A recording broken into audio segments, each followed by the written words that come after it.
బంధాలు బలహీన పడిపోయాయి ప్రియమైన వారలారా. భార్యాభర్తల మధ్య సఖ్యత లేదు, మాటలు లేవు, వీళ్ళ దగ్గర కూడా మాటలు లేవు.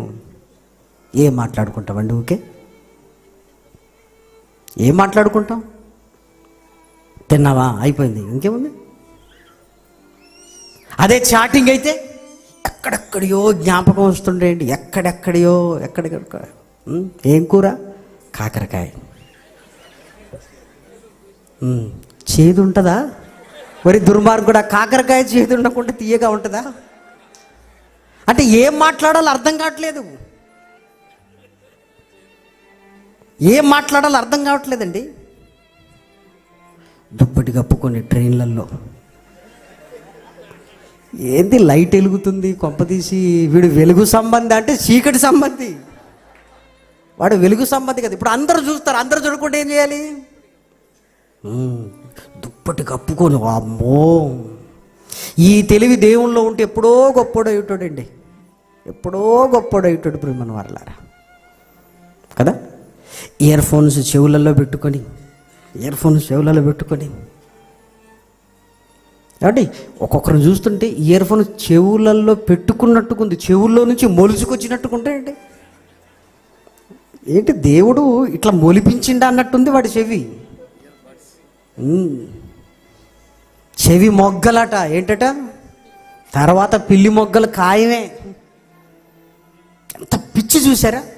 వీళ్ళని చూసి అసహించుకోవాలండి, సిగ్గు రావాలి, వాళ్ళకి సిగ్గు రావాలి. అలాంటిని చూసి చిచి పోరా పో,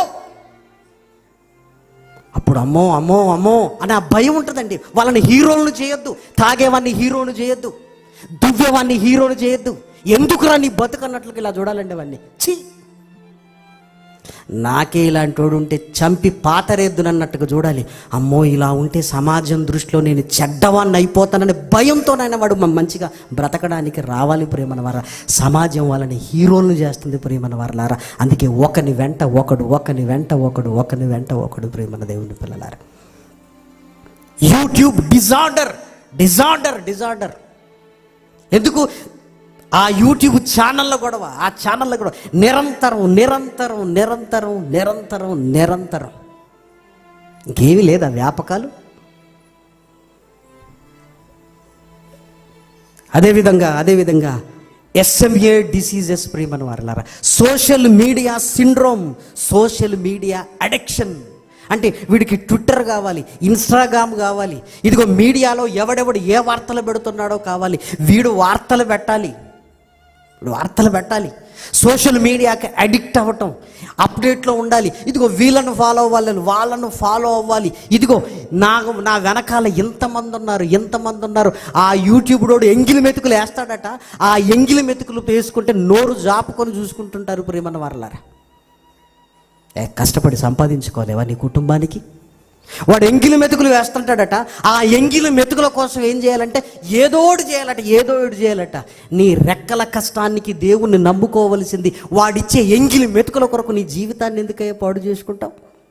నీ జీవితాన్ని ఏమంటే భయంకరమైన వ్యాధులు, సెల్ఫీ టైస్ అనే వ్యాధి ప్రియమైన వారలారా. సెల్ఫీ టైస్ అంటే ఏంటి? సెల్ఫీలు తీసుకునే రోగం. ఇది వ్యసనం. ప్రతి ఒక్కరు కెమెరామ్యాన్లే. ప్రార్థన అయిపోగానే బైబిల్ ఉండదు, చేతిలో ఉంటుంది. ప్రార్థన అయిపోగానే బైబిల్తో మనకేం పని? ఏదో అందరి కోసం మనం పట్టుకున్నాం కానీ చదవాలా, చూడాలా, రాయాలా? అందరి కోసం రాస్తున్నాం కానీ 7వ తేదీ బస్సులో వదిలేయం. ట్రైన్లో టికెట్ అడిగింది అనుకోండి, ఈ సీటే వాడికి ఇచ్చేస్తాం, చదువుకోపోరా అంతే. మరి ఏది ముఖ్యం? సెల్ఫీలు చాలా ముఖ్యం అండి, చాలా ముఖ్యం. మనం ఎగబడుతుంటారు ఎవరి ఫోటో తీసుకోవడానికి, ఎవరు అందంగా ఉన్నామని. ఎవరికి జుట్టు ఉంది, ఎవరికి మొటిమలు లేవు. ఫోటో తీసుకుని అందంగా ఉన్నామండి మనం. తినే తిండి, పీల్చే గాలి మొత్తం పోయి సావుకు సిద్ధపడుతుంటే, కొండెక్కి సెల్ఫీ, కొండ సిలువతో సెల్ఫీ, ఏనుగు కాళ్ళ కింద సెల్ఫీ. ఏనుగు కాళ్ళ కిందనా? రోగం అండి, రోగం వెంటనే ఫేస్బుక్లో పెట్టుకోవటం, వెంటనే దానికి ఎన్ని లైక్లు వచ్చాయో చూసుకోవటం. లైక్లు రాకపోతే ఇంత పనికి వస్తారా? మీతో లైక్ కొట్టించేంత వరకు నేను ఆపనని మళ్ళీ ఫోటోలు, వర్షంలో ఫోటోలు. అమ్మో, ఫోటోషూట్ల గురించి మనం చెప్పొద్దు ప్రియమైన వారలారా. పెళ్ళిళ్ళ ఫోటోలు అంటే ఎలా ఉండేటివి? పెళ్ళిళ్ళ ఫోటోలు పక్కన కూర్చున్నారు. మొన్న సమాధిలో ఫోటోలు అట్టండి, సమాధిలో ఇద్దరు ఇలా చచ్చిపోయినట్టు పడుకున్నారు. అయ్యో, ఏదైనా యాక్సిడెంట్ అయి చచ్చిపోయారా, గోతులో పడుకోబెడతారంటే ఇది ప్రీ వెడ్డింగ్ ఫోటో షూట్. మట్టి కప్పేస్తే పోలే, ఎలాగో బొంద తీశారు కదా, ఆ ప్రొక్రైన్తో ఇట్లాంటి అయిపోయేది. ఎవడిస్తున్నాడండి సలహాలన్నీ? ఎవడిస్తున్నాడు ఈ సలహాలు? పడవలో ఫోటోషూట్ అట. పడవ మునిగిపోయింది, పడవ శుభ్రంగా మునిగిపోయింది. బురదలో ఫోటో షూటింగ్, బురదలో. పిచ్చి పట్టింది కదండి సమాజానికి. అమ్మో, వీడు చూడండి,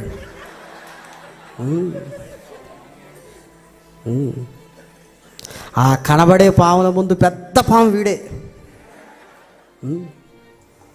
ఏంది అసలు సమాజం ఎటుపోతుందంటే? సెల్ఫీ టైస్ అనే వ్యాధి ప్రియమైన దేవుని పిల్లలారా, వీళ్ళకి ఎప్పుడు కూడా సెల్ఫీలు తీసుకోవాలి. నవ్వుతూ సెల్ఫీ, ఏడుస్తూ సెల్ఫీ, కూర్చుంటే సెల్ఫీ, నిలబడితే సెల్ఫీ, తల దువ్వుకొని, తల చెదురుకొని, గుండు కొట్టించుకొని, బొట్లు పెట్టుకొని, గాడిద మీద కూర్చొని, గుర్రం కిందుండి, ఏనుగెక్కి, ఓ అబ్బా, ట్రైన్ వస్తుంటే, ట్రైన్ ఆగుతుంటే, అబ్బా. చావునకు మీ శరీరాన్ని అప్పగించకండి. ఇవి కాస్త మోతాదు మించింది. ఏదో కొత్తగా మొన్ననే చదివానండి, రీల్స్ అట. మరి ఏం రీల్స్ ఏంటో తెలియదు. రీల్స్ అట ఏంటిది? ఏదో రీల్స్ చేయడానికి వెళ్ళాడట, పెంపర్తిలో ట్రైన్ను ఢీకొని చచ్చిపోయాడండి. ఎన్ని రోగాలు శరీరం మీదకి వస్తున్నాయి చూడండి ప్రేమన దేవుని పిల్లలారా. ఇదిగో, ఆయన మీడియా కోసం ఎదురు చూడలేదే, నీ కోసం ఆలోచిస్తున్నాడు. ఆయన శరీరంలో ఆఖరి రక్తబొట్టు చిందించాలనుకుంటున్నాడు. ఎందుకో తెలుసా? నువ్వు మళ్ళీ పుట్టాలి, నిన్ను మళ్ళీ తిరిగి జన్మించాలి, ఒక మనిషిగా నిలబెట్టాలి, దైవత్వాన్ని మనలో నింపాలి. ఒక ఆయన ఎదురు చూస్తున్నాడు మన కొరకు, ఆయన దగ్గరికి తీసుకుని వెళ్ళాలి అని. ఆయన బాధను అర్థం చేసుకున్నవాడుగా ఇదిగో మహిమను విడిచిపెట్టి ఈ మట్టి లోకంలోనికి మట్టి మనిషి అయి వచ్చాడు ప్రేమన వారలారా. లోకమంతా ఎదురు తిరుగుతున్నా పాపానికి ఎదురు నిలిచి, ఆ పాపానికి తన ద్వారా ఇదిగో శిక్ష విధించి ఇదిగో మన వ్యసనములన్నీ భరించాడు ప్రేమన వారలారా. ఇదిగో ఇలాంటి పిచ్చి పనులు చేస్తుంటే మనకే నవ్వొస్తుంది, కోపం వస్తుంది. కన్న తండ్రికి ఎలా ఉంటుంది ప్రేమన దేవుని పిల్లలారా? శిఖరాల మీద నిన్ను నిలబెట్టాలంటే అక్కడికి సెల్ఫీ అని పడి దూకి చచ్చావే. ప్రయాణ సౌకర్యాలు నిన్ను తీసుకుని వెళ్ళటానికి, నిన్ను చంపడానికి కాదయ్యా. ఎందుకు ఇవన్నీ? అవి రోగాలుగా, వ్యసనాలుగా మారిపోయాయే. ఇదిగో నీ వ్యసనాన్ని లోకం అసహించుకుంటుందేమో కానీ నీ వ్యసనాన్ని అసహించుకోవట్లేదు. ఒరే, నేను భరిస్తాను, రారా నా దగ్గరికి అంటున్నాడు ప్రేమన దేవుని పిల్లలారా.